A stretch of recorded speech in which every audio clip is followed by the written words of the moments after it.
Who the hell can wait till morning? Talk now at latenightsportsradio.com. 1, 2. Check me out right here, yo. Yo, the sun don't shine forever, but as long as it's here, then we might as well shine together. Better now than never, business before pleasure. P. Diddy and the fam, who you know do it better. Yeah, right, no matter what he is. Welcome back to another installment of the Bob Sullivan Show here on LateNightSportsRadio.com. If you would like to call in, the number is 585-633-7487 here on a Thursday night. I will be joined here first hour by my producer Keith from 87 Sports Fans, and in the second hour I will be joined by Johnny Maloris from. It changes week to week what website he's with, so I won't even bother advertising the website. Keith, how you doing? I prefer producer extraordinaire.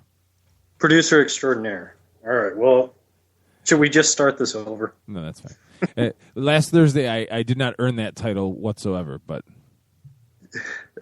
hey,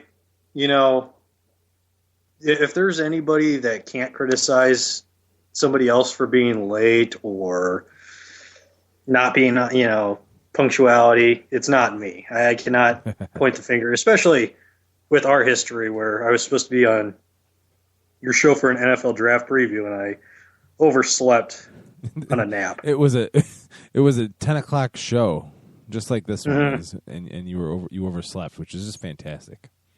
Yeah, it was a massive oversleep. I know that.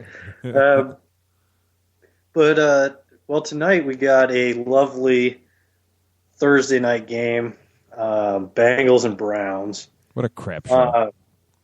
Yeah, pure unadulterated crap, as Frank Reynolds would say.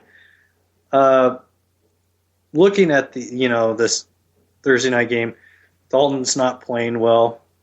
Is it Dalton, or should we go, no, we don't need any more Thursday night football games. It's the Thursday night. It's so hard to really just pin it all on that. It certainly doesn't help. You play a game on Sunday, and then you're hurrying up to get prepared. It's not the same level of physical preparation, mental preparation. I'm sure there's a dozen stats that could point to either side of this argument, but you can't tell me that it's the same as if this game had been played on Sunday. I mean, we're getting a 17-3 Browns lead right now as they just went to half. It's not inconceivable, based on the way that these teams have played this season, that this would actually happen on a Sunday. You know what I mean? But the Bengals are just god awful right now. Specifically, Andy Dalton, 5 of 16 for 38 yards. You just can't do that. It's a division game in your home in prime time. You can't do that. Is it? There's still a heaping scoop of Dalton supporters as far as Bengals fans go. But is that just because it's such a loser organization that they're, well, and the thing I have with Dalton is, who else is out there that you're going to go pick up, It's the same thing with Bears fans in color, too. Who out there that you were going to guarantee would be better than who you got? Right. Well, first of all, Manziel, they're not going to get Manziel. That's division. That's off limits. Right. You look around, I guess, you want to go get Drew Stanton? Is that an upgrade? I hear Ryan Fitzpatrick's available. An upgrade? Look at the backups. I guess if you wanted to go trade for Ryan Nassib from the Giants. Oh, God. Again, is that an upgrade? And I don't see an upgrade out there that's available right now. Ryan Nassib wasn't that good at Syracuse. No. You know what I mean? No, he's a projected first-round pick. That tells you what that was Todd McShay was. Well, I think, as far as all the talk about Nassib being on the Bills' radar and everything, because it was Doug Marrone, I think that was one of the biggest smoke screens in sports history. Right there. Okay, but then he went out and got EJ Manuel. So, I mean. I didn't say the Bills knew what they were doing. I just said it was a smokescreen. But yeah, I mean, all these teams, the teams, talking heads, all want to get rid of these quarterbacks so quickly. Like right off, it's like, oh, they've had 3 bad games. This is, let's get rid of them. It's like, okay, what's the alternative? What's your alternative? The Panther fans, okay, I get, maybe Matt Moore or Derek Anderson, excuse me. Derek Anderson, maybe you want to play him, but again, the last time he was a starter in this league, he had a lower QB rating during that season than Jamarcus Russell. So if that's your backup plan, I don't think people think before they say, let's get rid of this quarterback. No, it's always a knee-jerk reaction. It is, because especially football. I've said this before, and everyone on my Monday night show drowns me out. But football is the ultimate team game. I mean, just simply because you got, aside from soccer, you got the most players on the field at one time. So there's a lot more opportunity for one idiot to not know what he's doing and screw the whole thing up, for lack of a better term. Yeah, and I mean, look at all the injuries they've had. I mean, it's not just all Dalton. The defense has been decimated. It just Dalton. Yeah, I guess the quarterback, since he's supposedly the face of the franchise, it's always the easiest one to blame. So, yeah, I mean, that's where it all lies there. You're the face of the franchise, the most important position. Yes, I know there's many others, but if you don't have a quarterback, you're not going anywhere. Can Andy Dalton play quarterback in the NFL? Well, he has shown flashes where he has played pretty good. But you have to start asking questions about and buckle up, Bengals fans, because you are stuck with Dalton for the foreseeable future. So either you chalk this up to a bad game, screw it, let's move on, or you're ready to show up at team offices with pitchforks and torches the next day, because 5 of 16 for 38 yards and a pick isn't going to get it done on a night where the Bengals have run the ball 15 times for over 4 yards per carry. It's very clearly the passing game that's holding them back. What's the furthest you would go to harass a player? Like, I remember last year when Matt Schaub was playing like ass, and all those fans went to his house and started, basically saying, "Oh, you suck, Schaub." They went to his house, and that's a little far. I don't even yell really at athletes. Occasionally if I sit next to a tunnel and they're walking off the court or something, I'll yell something, act like I'm a little kid and be like, "Hey, can I get your autograph?" or something like that. But yeah, I don't do anything that would, that would be construed as harassment or psychotic. What's the furthest you've gone as a fan?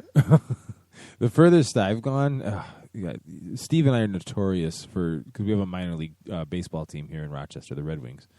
Been an institution since the late 1800s. Farm team of the Twins now, but back in the days they were a farm team of the Baltimore Orioles, AAA team, and we were famous for sitting on the third base side and getting as low as we can and just making noises the whole time, just to drive people crazy. Just to the extent of just going like over and over again, top of our lungs, just to drive everybody crazy. There was a game where back when I was in college, we went into extra innings. I was actually working my summer job. I had to be up at work at 5 a.m, so I had to be up by like 4:30. And the game was going into extra innings, so it was like 12:30, and they're still playing, and there's nobody left in the stadium. But we refused to leave. And so we're making these noises at the top of our lungs. And when you watch the highlights on the news, you can actually hear us through the turned down volume of the highlights going over and over again. It was fantastic. It was just fantastic. The funniest story that I remember about what influenced me is as far as how I act at a professional sporting game. We went to opening day when I was in 6th grade, 7th grade. I don't know. I was young and impressionable, and Floyd Rayford was in his last years with the. He was playing minor league ball, and he had just this giant gut at this point in his life. And these guys behind us were just yelling and just letting him have it. Like, loosen up the belt a few notches there, Floyd, and just over and over again. And it's always that kind of stuff that comes out of my mouth at a sporting event. But showing up to a player's house, that's just ridiculously over the line. And I haven't gotten, I don't know, like the people who do get hammered off of $6 beers at the NFL, it's usually like $10 beers. But like at a minor league park, unless you go to Thirsty Thursdays or something like that, you're spending quite a bit of money on beer, and those people look like people that shouldn't be spending that kind of money on beer. They should be spending it on getting their children some kind of education, or maybe even themselves an education. Probably but that second thing you said. Yeah, but when I go to these, go to minor league games, occasionally, well, actually, whenever I go to a sporting event, I mean, you kind of know how I am, how I say something kind of quiet, some subtle stuff. That's what I do at sporting events is I'll say it loud enough for the people in my section to hear, but not loud enough for, to embarrass, the player or something like that. I'm not one of those people that's going to go out there and be like, hey, Tim Raines Jr., get the hell out of this stadium. You suck. I'm not going to go that far or anything like that. But I will say something under my breath that, a few people around me can hear that can laugh. And that's about the extent I go as far as heckling, which is not even heckling. I've been more on the umpires. Oh, yeah. I love – well, you know who else I love is I only boo at the College World Series. They got rid of the net, but at the College World Series here in Omaha, they used to have one of those nets that covers up the rich people, behind home plate. Right. And so, like, the ball would roll down the net, and always, like, some hot chick would go and try to catch it, and she dropped it when the ball was rolling back. You'd boo her. So I was always on that bandwagon, but that was all in good fun. But, yeah, umpires all mockingly yell, come on, Blue, where's your head at? Or yell at the refs or something like that. I always like doing that kind of stuff. Do you have, like, one go-to line where you know you're going to get a laugh every time you say it? Yes, I do. Can you say it on the air? Yes, I can. I got two. One is I'll yell out, pull your head out of your, but I'll say it really loud and obnoxiously, but in good fun, so that, I got, from time to time I'll have good delivery, so, I'll get laughs every time I do that one. Or I'll do, hey, Ump, how am I supposed to explain that to my kids? Because it doesn't make any sense. How these people, whenever like gay marriage is brought up, they're like, oh, how am I supposed to explain that to my kids? And it's like, who cares? It's your stupid kid. Excellent point all around. I can't argue with that logic. My line is Helen Keller could have made that call. That's a good one. That usually gets a chuckle or two. Then there's the old standbys. What game are you watching? Yeah. I do yell at one thing at a player from time to time, especially obviously only at baseball games. I've seen better swings on a playground. Oh, yeah.